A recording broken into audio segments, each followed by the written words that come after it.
Sir Pawan Kalyan గారికి ప్రాణగండం ఉంది అని ఒక వార్త ఇప్పుడు సోషల్ మీడియాలో వైరల్ అవుతుంది సార్. అసలు ఈ వార్త ఎలా క్రియేట్ అయిపోయింది? ఇప్పుడు దీని పట్ల చిరంజీవి గారు కూడా టెన్షన్‌గా ఫీల్ అయ్యారని చెప్పేసి కూడా అటువంటి వార్త కూడా ప్రచారం చేస్తున్నారు. సార్ మీరేం చెప్తారు? ఒక ఛానల్‌లో జయశంకర్ అని ఆస్ట్రో న్యూరాలజిస్టు ఆయన చెప్పారు. పవన్ కళ్యాణ్‌కి ఆయన మొత్తం ఆయన జాతకం, ఆయన కుండలిని అవన్నీ గీసి పవన్ కళ్యాణ్‌కి ప్రాణగండం ఉంది అని వంగవీటి మోహన్ రంగాకి ఎలాగో అదే పరిస్థితుల్లో పవన్ కళ్యాణ్కి కూడా ప్రాణగండం ఉంది అనేది ఆయన చెప్పారు. ఇది ఇప్పుడు పెద్ద ఎత్తున వైరల్ అవుతుంది. ఎందుకంటే పవన్ కళ్యాణ్ ఫ్యాన్స్ చాలా స్ట్రాంగ్ కాబట్టి వాళ్ళందరూ బాగా ఆందోళనలో ఉన్నారు. ఇటు చిరంజీవి ఫ్యామిలీ కూడా ఆందోళన ఉన్నట్టుగా చెబుతున్నారు. ఎందుకంటే జ్యోతిష్యం వాళ్ళు నమ్ముతారు. చిరంజీవి ఫ్యామిలీ వాళ్ళ పాపకి క్లింకార్ అని పేరు పెట్టడం, రామ్ చరణ్ ఉపాసన పాపకి, ఇవన్నీ వాళ్ళకి ఏంటంటే దేవుణ్ణి నమ్మడం, జాతకాలు నమ్మడం ఇవన్నీ ఉన్నాయి. మామూలుగా సినిమా ఇండస్ట్రీలోనే ఎక్కువగా నమ్ముతారు. పవన్ కళ్యాణ్కి ఆ నమ్మకాలు, ఆయన ఉంగరాలు అవన్నీ కూడా చూస్తే మనకు అర్థమవుతుంది కదా, అతనికి ఉన్నాయి. సో ఇలాంటి కాంటెక్స్ట్లో ఈయన ఈ జయశంకర్ అనే ఆస్ట్రో న్యూరాలజిస్ట్, అది కాంబినేషన్ ఆస్ట్రాలజీ న్యూరాలజీని కలిపి ఆస్ట్రో న్యూరాలజీ. సో ఈయన చెప్పడం వల్ల ఇప్పుడు భయం అనేది స్టార్ట్ అయిందని చెప్తున్నారు. ఒక రకమైన టెన్షన్, ఎవరికైనా నీకు ప్రాణగండం ఉందని మనకి ఎవరైనా చెప్పారనుకో సైకలాజికల్గా అది ఎఫెక్ట్ అవుతుంది. ఎప్పుడైనా కూడా నమ్మకపోయినా కూడా ఎఫెక్ట్ అవుతుంది. ఇంకా నమ్మే వాళ్ళకైతే ఇంకా గిల్లి అంటారు కదా, అటువంటి ఒక గిల్లి వచ్చేస్తుంది. సో ఈయన చెప్పినట్టు మళ్ళీ ఈయనే ఇంకొకటి కూడా చెప్పాడు. అదేంటంటే ప్రాణగండం వస్తుంది కానీ దాని నుంచి బయటపడతాడు అన్నాడు మళ్ళీ. సో అంటే ఒక డేంజర్ అయితే ఉంది ఆయనకి, ఆ డేంజర్ నుంచి సేఫ్గా బయటపడతాడు. ఇది మామూలుగా టిపికల్ జ్యోతిష్యం పారామీటర్. నేను చిన్నప్పటి నుంచి జ్యోతిష్యం చూస్తున్నా. వాళ్ళు ఏం చేస్తారంటే ముందు భయపెడతారు. నీకు ప్రాణగండం ఉందనో, నీకు జలగండం ఉందనో, రహదారి గండం ఉందనో ఏదో ఇట్లాంటివి చెప్తారు. చెప్పినాక నీకు ఒకసారికి భయం స్టార్ట్ అవుతుంది.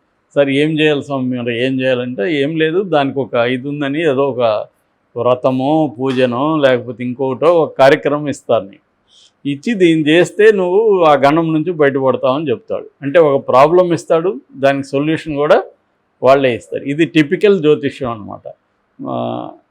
అదొకటి. రెండవది, జ్యోతిష్యం చేసే పని సైకలాజికల్గా జ్యోతిష్యం పనిచేస్తుంది. ఒకటి, సమస్యలు ఉన్నవాళ్ళే జ్యోతిష్యుల దగ్గరికి వెళ్తారు. అది జనరల్గా వ్యక్తులకి ఏమేమి సమస్యలు ఉంటాయి, ఆరోగ్య సమస్యలు, ఉద్యోగానికి కెరియర్ పరమైన సమస్యలు, రిలేషన్షిప్స్, పెళ్ళి కావడమో లేకపోతే ఇంకోటి సమస్యలు, కుటుంబంలో ఇబ్బందులు, ఇవే కదా బేసిక్గా ఉంటాయి. ఈ సమస్యలు వీళ్ళకి కూడా తెలుసు ఇలాంటివే ఉంటాయని. సో వీళ్ళు జనరల్గా ఇవి చెప్తారు. వ్యక్తి ఏజ్ని బట్టి, వ్యవహారాన్ని బట్టి వీళ్ళకి అర్థమవుతుంది సైకలాజికల్గా. సో నీకు పలాని ఉద్యోగపరమైన సమస్యలు ఉన్నాయి, ఇంట్లో సమస్యలు ఉన్నాయి, ఇలాంటివి ఏదో చెప్తారు. దీనికి ఒక్కోసారి వీళ్ళు శ్లోకాలు ఇవన్నీ వేస్తారు. 4వ ఇంట్లో శుక్రుడు ఉన్నాడు, 6వ ఇంట్లో శని ఉన్నాడు, 12వ ఇంట్లో గురుడు ఉన్నాడు, ఇలా చెప్పి 4వ శుక్రుడు ఉండిన కష్టంబులు నష్టంబులు అని ఒక శ్లోకం చదివి, సో ఇవే నీకు చెప్పేదాన్నే ఒక వాళ్ళ జార్గాన్లో పెట్టి నీకు చెప్తారు. మనకి డాక్టర్లు ఎట్లయితే ఒక జార్గాన్లో పెట్టి మన ఇష్యూని చెప్తారో వీళ్ళకి కూడా ఒక జార్గాను, ఒక శ్లోకం, ఒక వ్యవహారం అంతా ఉంటుంది. దాంట్లో పెట్టి చెప్పడం వల్ల నీకు బిలీవబిలిటీ, అది క్రెడిబిలిటీ, అథెంటిసిటీ అది క్రియేట్ చేస్తారు. సో క్రియేట్ చేసి నీకు పలాని సమస్యలు ఉన్నాయి అంటే మరి దానికి ఏం చేయాలి మేము అంటే, దానికి ఒక 6 నెలల పాటు నీకు ఏం చేసినా కూడా 6 నెలల్లో నీకు సాల్వ్ కాదు, 6 నెలల తర్వాత మాత్రమే సాల్వ్ అవుతుంది. అయితే ఈ లోపల నువ్వు ఇది చెయ్యి అని ఏదో శనేశ్వరుడి గుడిని చుట్టూ లేకపోతే ఇంకేదో వ్రతం చెయ్యి, ఇట్లాంటి ఒక యాక్షన్ ఐటెం ఇస్తారు. ఈ యాక్షన్ ఐటెంలో నీకు ఒక హోప్ ఇస్తారు, ఒక ప్రాబ్లం ఇస్తారు, ఒక హోప్ ఇస్తారు, ఒక యాక్షన్ ఐటెం ఇస్తారు. ఇది అస్ట్రాలజీలు చేస్తారు. ఇది ఒక రకంగా సైకలాజికల్గా చాలామందికి పాజిటివ్గా హెల్ప్ అవుతుంది. ఎందుకంటే హోప్తో పోయి వాడు పనిచేస్తాడు కదా.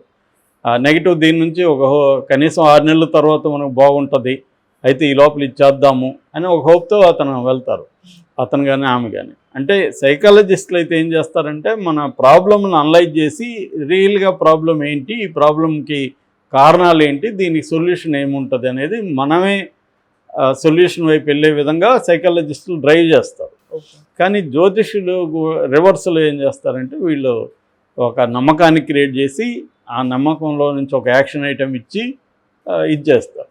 సో మన ఇండియాలో ఇంకా మెంటల్ హెల్త్ ఇష్యూ ఎక్స్పర్ట్లు ఇంకా అంత రాలేదు, దానివైపు ప్రజలు కూడా మొగ్గు చూపట్లేదు. కాబట్టి జ్యోతిష్యం అనేది రాను రాను పెరుగుతుంది. సోషల్ మీడియా వచ్చేసరికి ఇంకా పెరిగింది.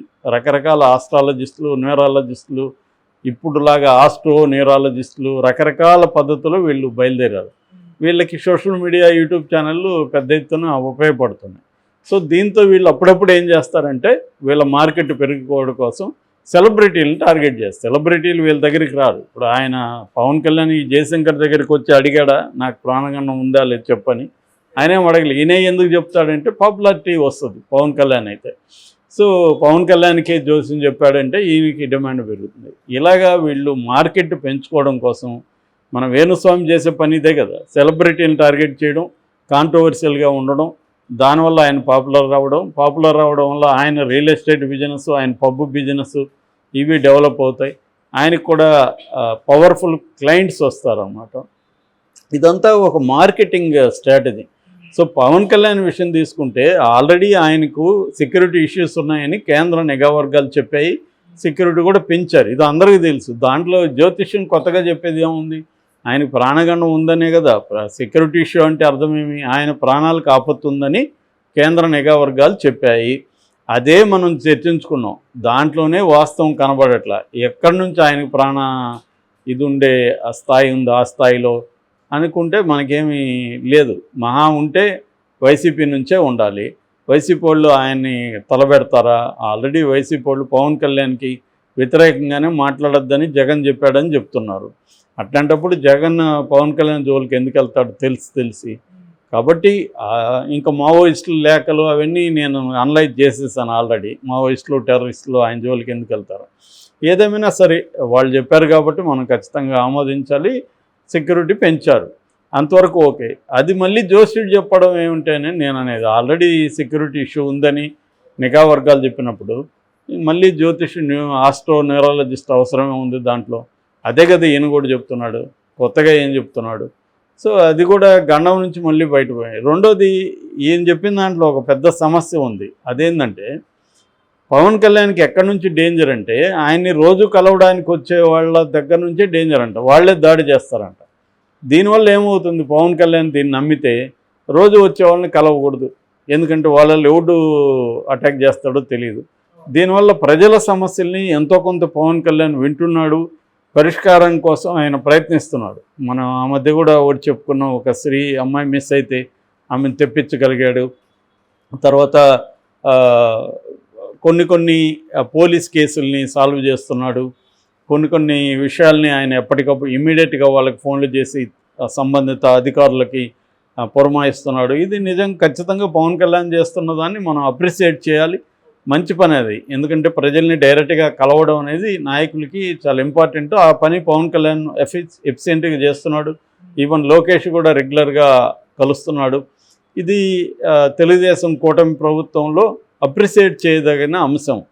ప్రజలకి ఏంటంటే న్యాయం జరిగినట్టే కాకుండా జరిగినట్టుగా కనిపించాలనేది కూడా న్యాయ సూత్రంలో ఒక భాగం.